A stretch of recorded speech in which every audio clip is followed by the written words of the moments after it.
Hey guys, welcome to our channel. In this video, you will learn on how to create Microsoft Teams meeting link in mobile.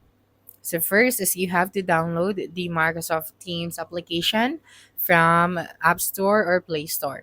So after that, you just have to open the application and then make sure to log in or sign up for an account. So once you're here, all you have to do now is to simply click on the calendar option. That's right.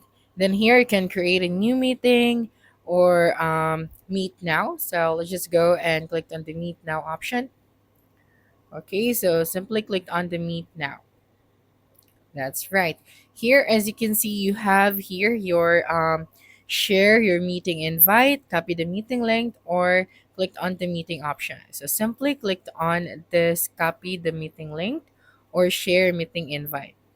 So when you copy the meeting link, as you can see, you have successfully copied the link in your clipboard. So for example, I'm just going to open any of this recent messages.